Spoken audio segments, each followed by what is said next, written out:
Samantala sa patuloy na pagdagsa ng tulong pinansyal para sa mga biktima ng bagyong Yolanda, tiniyak ni Secretary Lacson na nakalagak lahat ng donasyon sa bangko at maayos na ginagamit ang mga ito sa mga proyektong papakinabangan ng mga biktima. Para sa detalye, balitaan mo kami, Ara Perez.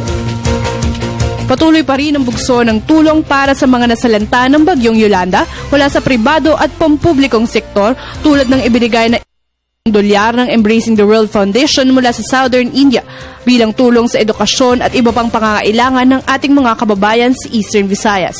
Nilinaw ni Rehabilitation Czar Panfilo Lacson na naideposito na sa Yolanda High-End Multi-Donor Fund ang nasabing halaga, na paunang tulong pa lamang ng naturang Southern Indian Foundation. Ayon kay Lacson, sa kasalukuyan ay mayroon ng 1,276 na rehistradong proyekto para sa mga nasalanta ng bagyo na tinatayang masisimulan ng maisakatuparan sa katapusan ng Hunyo matapos aprobahan ni Pangulong Aquino sa bisa ng Post-Disaster Needs Assessment. Dagdag ni Lacson, komplikado man ang proseso, ngunit paniguradong sistematiko at naaayon sa disaster preparedness di lamang ng Eastern Visayas ngunit maging ng buong bansa. Complex nga itong but this is systematic. No, we're preparing for the future disasters, knock on wood, that might hit the Philippines or any area. Samantala, inatasan na ni Lacson ng local government units na siyang maghatid ng pansamantalang tulong sa mga residente ngayong wala pa ang master rehabilitation plan. Their concerns naman are being addressed,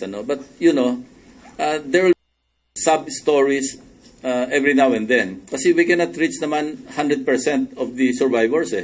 That's impossible to do.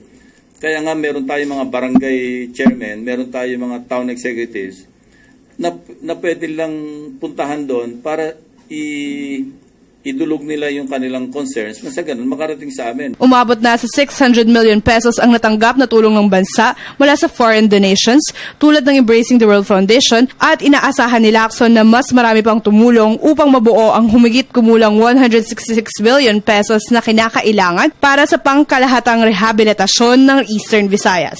Para sa Telebisyon ng Bayan, Ara Perez.